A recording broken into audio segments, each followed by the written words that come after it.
Assalamualaikum warahmatullahi wabarakatuh. Perkenalkan, nama saya Rizka Novianda Fatin dari kelas R2H. Dalam beberapa waktu ke depan, di video ini saya akan menjelaskan kepada penonton sekalian tentang subbab bunyi vokal bahasa Indonesia. Dan materi yang saya dapatkan adalah pembentukan vokal berdasarkan posisi bibir dan strukturnya. Kepada Bapak Irwan Siagian MPD yang saya hormati, semoga sehat selalu. Saya sangat senang hari ini mendapatkan kesempatan untuk membuat video tugas ini untuk diserahkan kepada Bapak. Tujuan saya membuat video ini adalah untuk menyelesaikan tugas yang diberikan oleh Pak Irwan selaku dosen pengampu mata kuliah fonologi, pendidikan bahasa dan sastra Indonesia, Fakultas Bahasa dan Seni, Universitas Indraprasta PGRI, Prodi Bahasa Indonesia.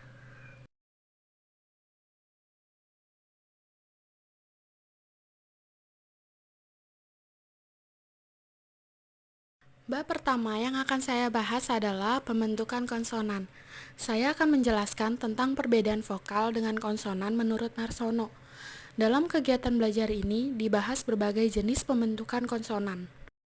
Menurut Marsono, tahun 1989 halaman 60, perbedaan klasifikasi vokal dengan konsonan terletak pada fisiologisnya, karena antara konsonan yang konsonan satu dengan yang lainnya lebih mudah dibedakan daripada vokal-vokal. Konsonan dibedakan menjadi 3.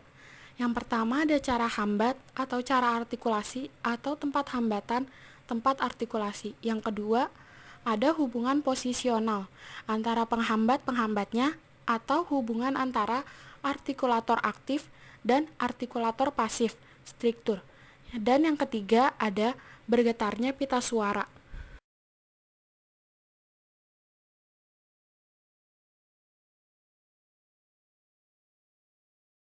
Cara pembentukan vokal. Menurut Marsono, tahun 1989, halaman 26, vokal atau yang biasa kita sebut dengan vokoid, yaitu bunyi ucapan yang terbentuk oleh udara yang keluar dari paru-paru dan ketika melalui tenggorokan mendapatkan hambatan.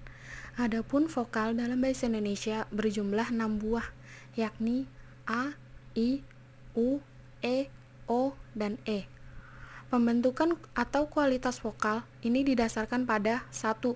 Bulat hamparnya bentuk bibir, kedua, tinggi rendahnya lidah, ketiga, maju mundurnya lidah.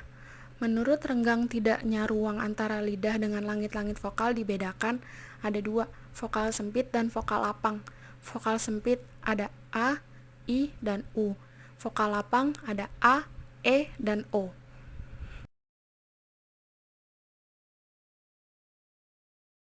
Jadi, yang pertama saya akan menjelaskan tentang pembentukan vokal dan klasifikasi bunyi bahasa.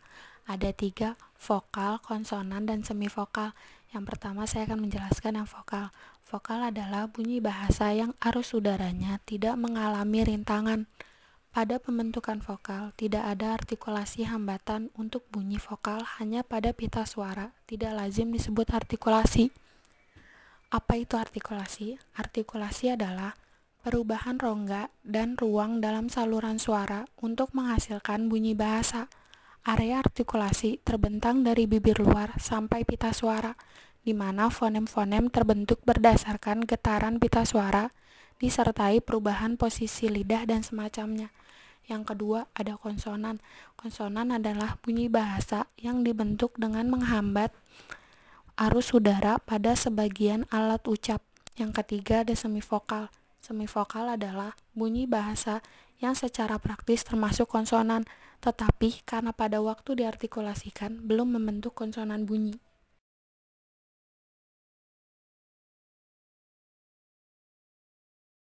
Cara membentuk fonem bahasa Indonesia.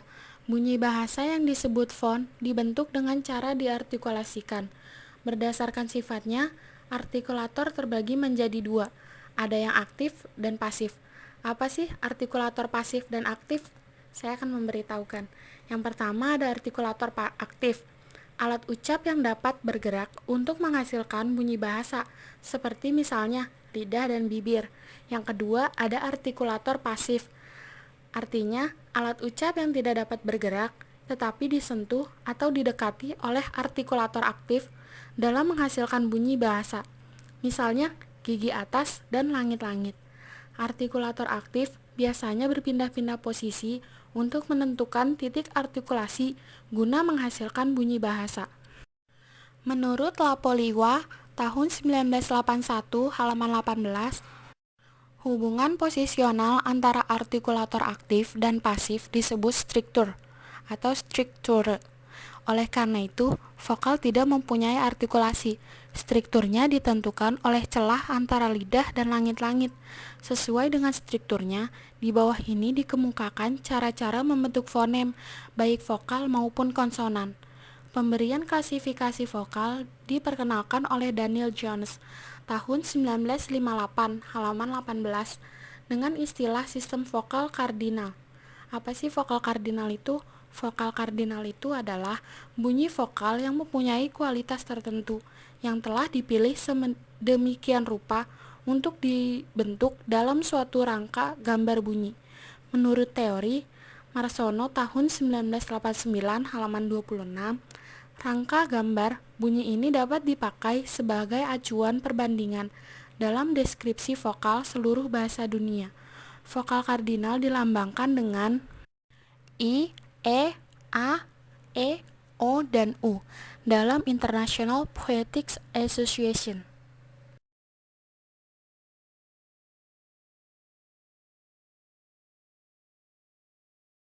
Struktur.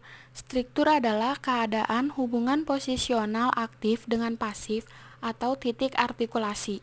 Karena vokal tidak mengenal artikulasi, struktur untuk vokal ditentukan oleh jarak antara lidah dengan langit-langit keras atau palatum.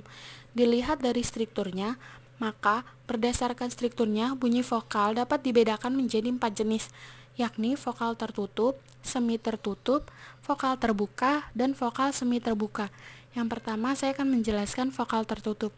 Vokal tertutup yakni yang terjadi apabila vokal yang dibentuk dengan lidah diangkat setinggi mungkin mendekati langit-langit. Dalam batas vokal, jika digambarkan, vokal tertutup ini terletak pada garis yang menghubungkan antara I dan U. Karena itu, menurut strukturnya, vokal I dan U merupakan vokal tertutup. Yang kedua ada vokal semi tertutup, yang terjadi apabila lidah diangkat ke dalam ketinggian sepertiga di bawah tertutup dan 2/3 di atas vokal yang paling rendah, terletak pada garis yang menghubungkan antara vokal E dengan vokal O. Karena itu, vokal E dan O termasuk vokal semi tertutup. Yang ketiga ada vokal semi terbuka, yang terjadi apabila lidah diangkat ke dalam ketinggian sepertiga di atas vokal yang paling rendah, seperti bunyi E dan O. Yang keempat, ada vokal terbuka, yang terjadi apabila lidah berada dalam posisi serendah mungkin, kira-kira pada garis yang menghubungkan antara vokal A kecil dengan vokal A besar. Karena itu, kedua vokal itu termasuk vokal terbuka, seperti bunyi A.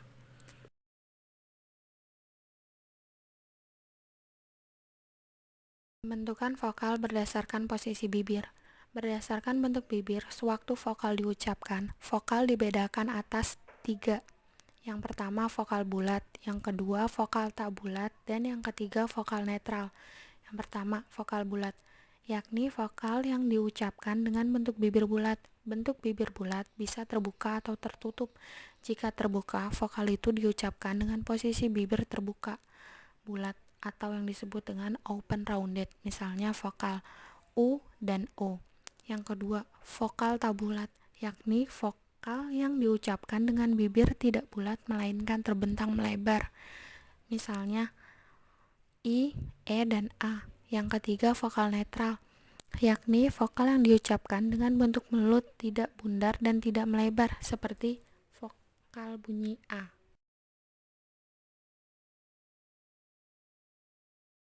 Berdasarkan kriteria di atas, maka nama-nama vokal dapat disebutkan sebagai berikut.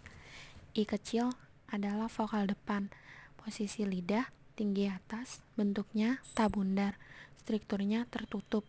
I besar adalah vokal depan, posisi lidahnya tinggi di bawah, bentuknya tak bundar, strukturnya tertutup.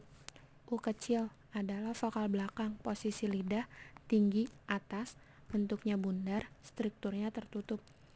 U besar adalah vokal belakang, posisi lidahnya tinggi, bawah, bentuknya bundar, strukturnya tertutup. E kecil adalah vokal depan, posisi lidah sedang, atas, bentuknya tak bundar, strukturnya semi tertutup. E adalah vokal depan, posisi lidah sedang, bawah, bentuknya tak bundar, strukturnya semi tertutup. E adalah vokal tengah, posisi lidah sedang, bentuknya tak bundar dan strukturnya semi tertutup. O adalah vokal belakang, posisi lidah sedang, atas, bentuknya bundar, strukturnya semi tertutup. O adalah vokal belakang sedang bawah, bentuknya bundar, strukturnya semi terbuka. A adalah vokal belakang, posisi lidah rendah, bentuk netral dan strukturnya terbuka.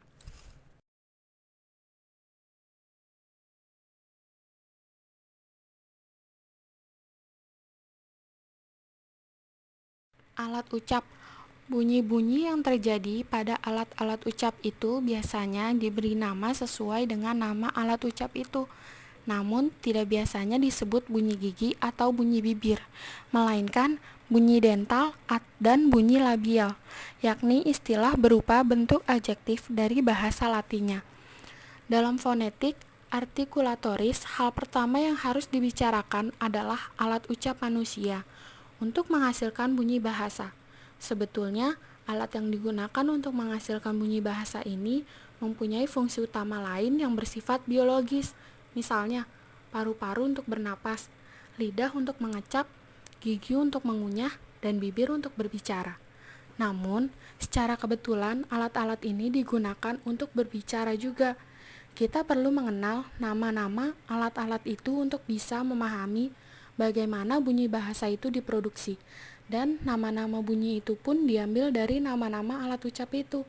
Untuk mengenal alat-alat ucap itu, mari kita baca hal berikutnya.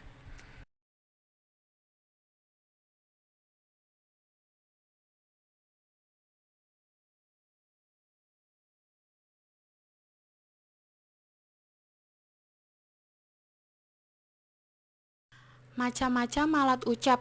Menurut Marsono tahun 2008 halaman 6 dan 7 menyebutkan bagian-bagian tubuh yang turut menentukan terjadinya bunyi bahasa ialah ada 11 yang ingin saya sebutkan. Pertama, ada paru-paru atau lung. Fungsi paru-paru adalah untuk pernapasan. Arus udara pernapasan itulah yang menjadi sumber syarat mutlak terjadinya bunyi. Yang kedua ada pangkal tenggorokan atau laring, adalah rongga pada ujung pipa pernapasan. Yang ketiga ada rongga kerongkongan atau faring, ialah rongga yang terletak di antara pangkal-pangkal tenggorokan dengan rongga mulut dan rongga hidung. Yang keempat ada pita suara atau vocal cord. Yang kelima ada gusi dalam atau alveola, alveolum. Yang keenam ada langit-langit lunak atau soft palate atau velum. Dalam keadaan bernapas normal, maka langit-langit lunak beserta ujung anak tekak menurun, sehingga udara dapat keluar masuk melalui rongga hidung. Yang ketujuh ada langit-langit keras atau hard palate, palatum. Langit-langit keras merupakan susunan bertulang. Dalam pembentukan bunyi bahasa, langit-langit keras ini sebagai artikulator pasif, sedangkan artikulator aktifnya adalah ujung lidah atau tengah lidah. Yang kedelapan ada gigi atau dentum. Dalam pembentukan bunyi bahasa tidak banyak berperan, hanya bersifat membantu saja. Yang kesembilan ada bibir atas dan bibir bawah, yaitu labium atas dan labium bawah. Fungsi pokok kedua bibir adalah sebagai pintu penjaga rongga mulut. Dalam pembentukan bunyi bahasa, bibir atas bisa menjadi artikulator pasif dan bibir bawah bisa menjadi artikulator aktif dari bunyi yang dihasilkan. Yang ke-10 ada lidah atau tang. Dalam pembentukan bunyi bahasa, lidah sebagai artikulator aktif mempunyai peranan yang amat sangat penting. Yang ke-11 terakhir ada mulut atau mouth. Bentukan konsonan berdasarkan strukturnya. Saya akan menjelaskan 7 bagian saja. Yang pertama ada konsonan bilabial. Dipopulerkan oleh O'Connor tahun 1970 halaman 52, yaitu konsonan yang dihasilkan dengan mempertemukan kedua belah bibir yang bersama-sama bertindak sebagai artikulator dan titik artikulasi. Bunyi yang dihasilkan adalah P, B, M, dan W. Yang kedua ada konsonan labiodental, yaitu konsonan yang dihasilkan dengan mempertemukan gigi atas sebagai titik artikulasi dan bibir bawah sebagai artikulator. Bunyi yang dihasilkan ialah F dan V. Yang ketiga ada konsonan apikodental. Menurut Marsono tahun 1989 halaman 63, yaitu konsonan yang dihasilkan dengan ujung lidah apex yang bertindak sebagai artikulator dan daerah antara gigi alveolum sebagai titik artikulasi. Bunyi yang dihasilkan ialah S, Z, R, dan L. Yang keempat ada konsonan palatal atau laminopalatal, yakni konsonan yang dihasilkan oleh bagian tengah lidah atau lamina sebagai artikulator dan langit-langit keras palatum sebagai titik artikulasi. Bunyi yang dihasilkan adalah C, J, S, N, dan Y. Yang kelima ada konsonan velar atau dorsovelar. Menurut O'Connor tahun 1970 halaman 59, yaitu konsonan yang dihasilkan oleh belakang lidah atau dorsum sebagai artikulator dan langit-langit lembut atau velum sebagai titik artikulasi. Bunyi yang dihasilkan ialah K, G, X, dan N. Yang keenam ada konsonan glotal atau hamzah, yaitu konsonan yang dihasilkan dengan posisi pita suara sama sekali merapat sehingga menutup glotis. Udara sama sekali dihalangi. Bunyi yang dihasilkan ialah tanda tanya. Yang ketujuh ada konsonan laringal, yaitu konsonan yang dihasilkan dengan pita suara terbuka lebar sehingga udara yang keluar digesekkan melalui glotis. Bunyi yang dihasilkan ialah H.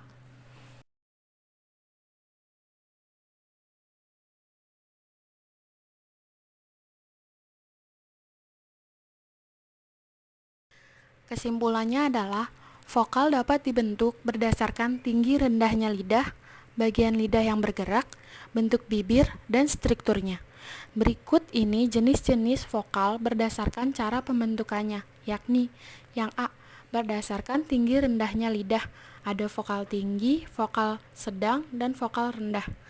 Yang B, berdasarkan bagian lidah yang bergerak. Ada vokal depan, vokal tengah, dan vokal belakang. Yang C, berdasarkan bentuk bibir, vokal bulat, vokal netral, dan vokal tabulat.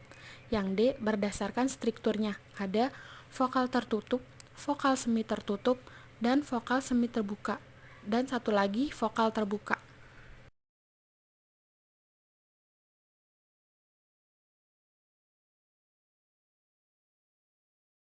Demikian beberapa hal yang bisa saya sampaikan dalam video ini. Sebelumnya, saya memohon maaf yang sebesar-besarnya kepada Pak Irwan Siagian MPD beserta yang menonton video ini apabila mungkin ada kesalahan kata atau beberapa kalimat yang menyinggung. Semoga apa yang disampaikan barusan adalah awal kita menerjang badai kehidupan. Terima kasih.